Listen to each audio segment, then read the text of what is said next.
Jesús anuncia su muerte. Lucas, capítulo 9, versículo 21. Dice, pero él les mandó que a nadie dijesen esto, entregándoselo rigurosamente. Aquí está hablando de que en el versículo anterior dice que Pedro le dijo que él es el Cristo, el Hijo de Dios. Entonces dice que Jesús les mandó que no le dijeran a nadie. ¿Ok? Bueno, para empezar, ¿por qué crees que Jesús les pediría eso? Porque él quería que ellos mismos pensaran eso. Pues tal vez para que se pudiera cumplir La profecía. La profecía, ¿verdad? El plan de Dios, que era, pues en este caso los judíos, el pueblo de Dios rechazó a Jesús. Y también de esa manera, pues pudimos ser salvos los gentiles. Como él decía en las parábolas, ¿verdad? De que había una boda y no quisieron ir los convidados, entonces como ellos no quisieron ir, pues hubieron invitado a otros o convidado a otras personas, a otros invitados. Entonces tal vez por eso Jesús les dijo que no dijesen a nadie que él era Cristo, que él era el Mesías, para que no interfirieran en el plan de Dios. En el 22 dice, diciendo, es necesario que el Hijo del Hombre padezca muchas cosas y sea desechado por los ancianos, por los principales sacerdotes y por los escribas, y que sea muerto y resucite al tercer día.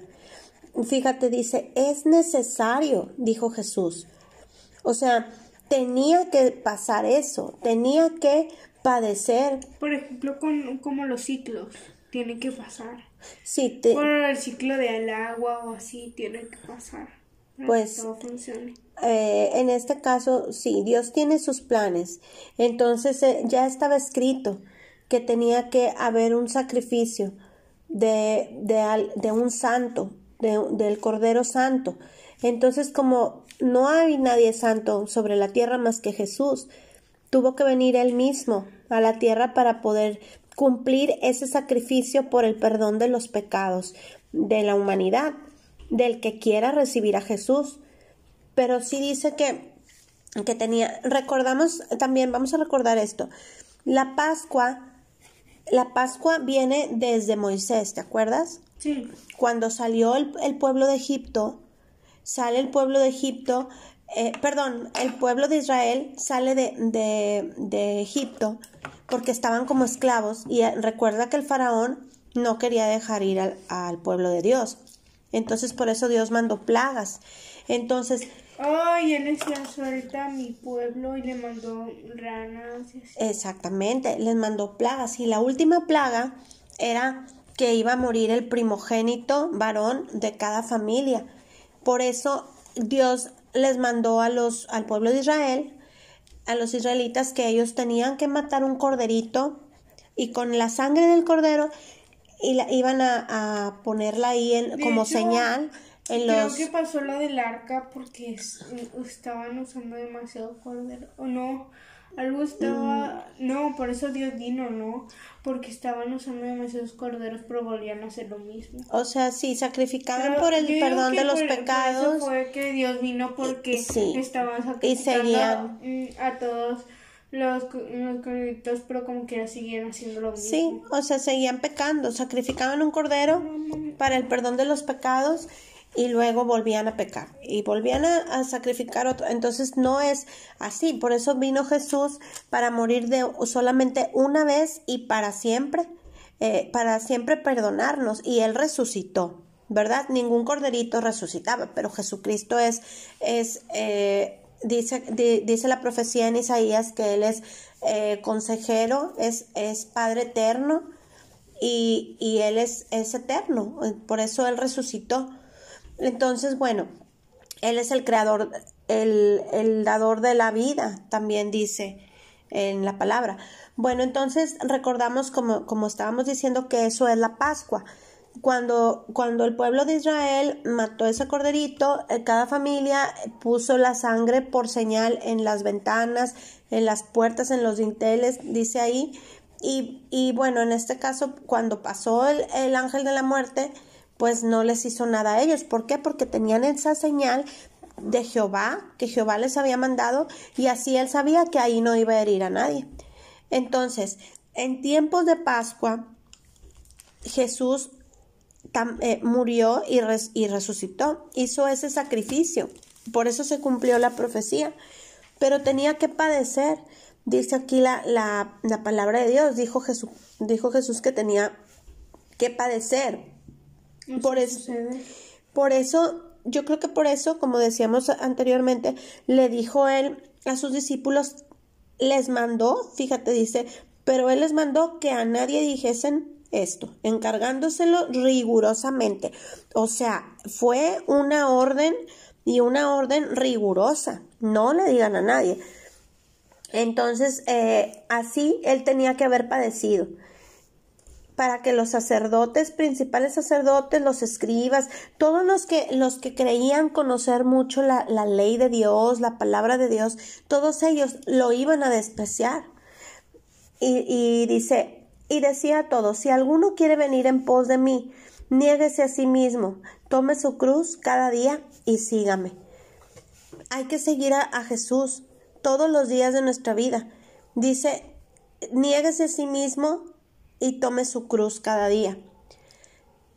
¿Qué querrá decir él con eso? Niéguese a sí mismo. Negarlo. Negarte a ti mismo, ¿qué querrá decir negarte a ti mismo? Que no pueden negar lo que es. No, negarte, a ver, vamos a reflexionar en esto.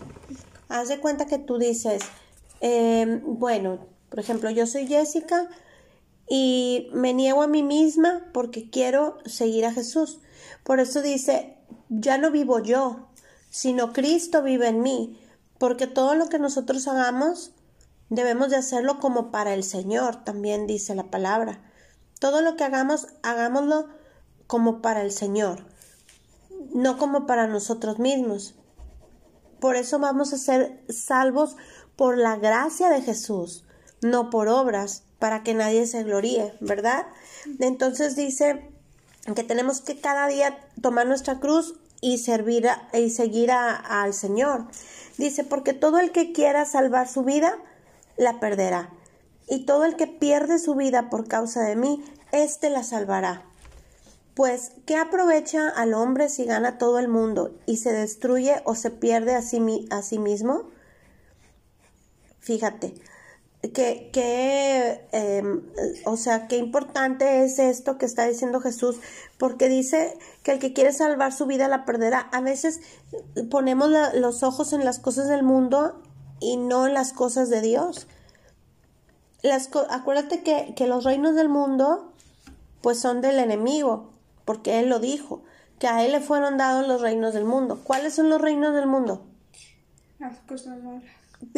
Pues el dinero, o sea, el dinero en avaricia, o sea, el dinero en exceso, en exceso de que cuando la gente ama al dinero o ama las cosas del mundo, que buscan sexo, buscan corrupción, buscan en avaricia y están amando las cosas del mundo. Por eso dice que el que se hace amigo del mundo se constituye enemigo de Dios.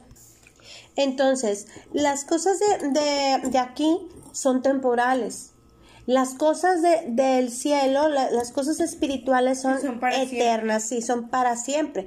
Por eso hay que ser previsores, pero previsores en cuanto a lo que va a pasar después de nuestra muerte.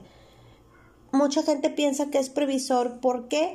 Porque dicen, bueno, mira, ya estudié, bueno, tenemos etapas, la primaria, el kinder, la primaria, la secundaria, la prepa, tengo esta carrera, ya tengo un trabajo muy bueno, ya compré una casa bonita, he hecho muchas cosas, he logrado todo, tengo una camioneta muy, muy bonita, luego después me voy a pensionar con una pensión muy buena y ya tengo todo mi futuro resuelto.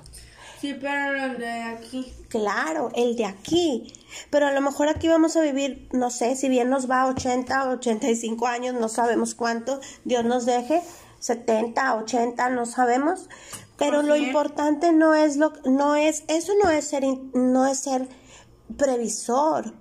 Previsor es dónde voy a pasar la eternidad, porque aquí nada más voy a estar a lo mejor 80 años, pero hay personas que preparan pero toda la eternidad, bueno, también, pero todo lo que hacemos es porque Dios nos lo da. Es que también se puede, pero de preparar por las dos. Okay. O sea, entonces lo que para el cielo hay que ver es de aquí a la eternidad, de cuando nos muramos a la eternidad, ¿verdad? Entonces, ¿dónde vamos a pasar? Decíamos, toda la eternidad. Eso es ser previsor. Entonces es mejor, en este caso, salvar nuestra vida. Dice que el que pierde su vida por causa de mí, la salvará. También eso está hablando cuántos discípulos también perdieron su vida a causa de servir a Dios. Como los de El Exorcista que se murieron sirviendo al Dios. Bueno, sí, también, porque estaban sirviendo a Dios. Entonces dice, pues ¿qué aprovecha al hombre si gana todo el mundo y se destruye o se pierde a sí mismo? Es lo que estábamos comentando ahorita, ¿verdad? Todo lo que tenemos es por las riquezas en gloria en Cristo Jesús y no adquirirlo por las cosas del mundo, y saber que lo que tenemos es porque Dios nos lo da. Dice, porque el que se avergonzare de mí y de mis palabras, de se avergonzará el Hijo del Hombre cuando venga en su gloria y en la del Padre y de los santos ángeles. Pero os digo en verdad que hay algunos de los que están aquí que no gustarán la muerte hasta que vean el reino de Dios. Fíjate, esto es muy importante. Nosotros somos seguidores de Jesucristo. Somos cristianos porque creemos en Cristo y lo seguimos y lo amamos. Pero no tienen que ser cristianos si lo amamos. Cristiano es de Cristo, que amamos a Cristo y lo seguimos.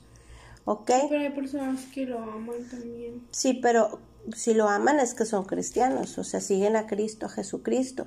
Entonces, nosotros no debemos nunca de avergonzarnos de ser cristianos, porque hay cristianos también que, bueno, sí conocen al Señor, van a la iglesia, le hablan a Dios, le piden lo que necesitan, pero luego allá afuera hasta parece que se avergüenzan de decir, yo soy cristiano o yo creo en Dios.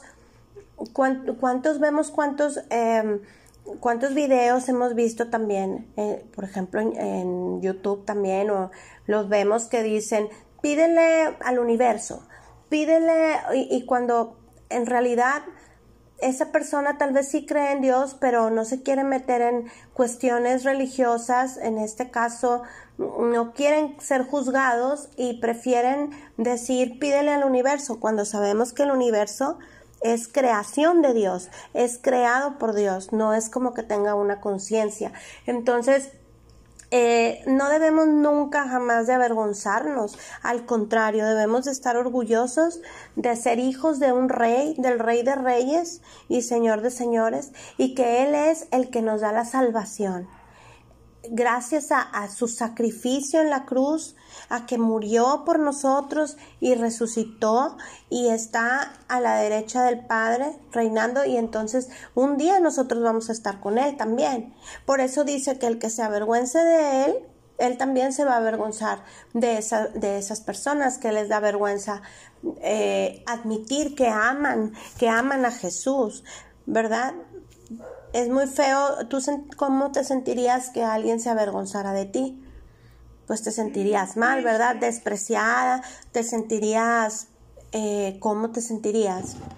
Triste, mal, claro. En cambio, si te dicen, mira, o por ejemplo yo, mira, estoy orgullosa de mi hija, entonces esta es mi hija y te presento con mucho amor y con mucho orgullo porque eres mi hija, pues tú vas a sentir bonito, ¿verdad? Sí. Bueno, es lo mismo, imagínate Dios, cómo se siente, si se avergüenzan de mencionarlo o de darle la gloria a Él. Simplemente, yo siempre digo, porque es la verdad, Jesús me sanó, Dios me sanó, por la llaga de Cristo yo fui curada. Dios me sanó de cáncer, o sea, yo estoy viva y estoy sana por la gracia del Señor. Entonces, estoy muy feliz porque Él hizo algo muy grande por mí. Y obviamente Él puso también a los doctores y Él les da la sabiduría y hay que agradecerles también, pero la gloria siempre va a ser para Dios, ¿ok? Bueno. Entonces, y aquí ya por último dice, pero os digo en verdad que hay algunos de los que están aquí que no gustarán la muerte hasta que vean el reino de Dios. Bueno, esto hay que también reflexionarlo. ¿Qué quiso decir Jesús con esta palabra? Dijo que no gustarán la muerte hasta que vean el reino de Dios. No sé si lo dijo literal, o sea, no, o si lo dijo, porque también acuérdate que para Dios, o sea, no hay muerte. La persona cuando muere terrenalmente está dormida, duerme en el Señor y luego pues viene lo que es la resurrección, ¿verdad? Pero en ese dormir del Señor hay que también escudriñar la palabra que pasa con el espíritu de la persona, ¿verdad? Si se va vuelve al Padre, a la presencia de Dios, y ahí está hasta que sea la resurrección. Eso hay que también estudiarlo, porque cuando Jesús murió en la cruz, su espíritu, acuérdate que anduvo ahí también haciendo la obra, y luego después volvió el espíritu a su cuerpo y resucitó. Entonces el espíritu no muere nunca. Bueno, entonces vamos a darle gracias a Dios por esta palabra. Señor, muchas gracias. En el nombre de tu Hijo amado Jesucristo, te pedimos que nos reveles aún lo que no entendemos, Señor, si es tu voluntad, que nos des la sabiduría, Señor, y el discernimiento mediante tu Espíritu Santo. En el nombre de tu Hijo Cristo Jesús te lo pedimos y te damos muchas gracias, Señor. Amén.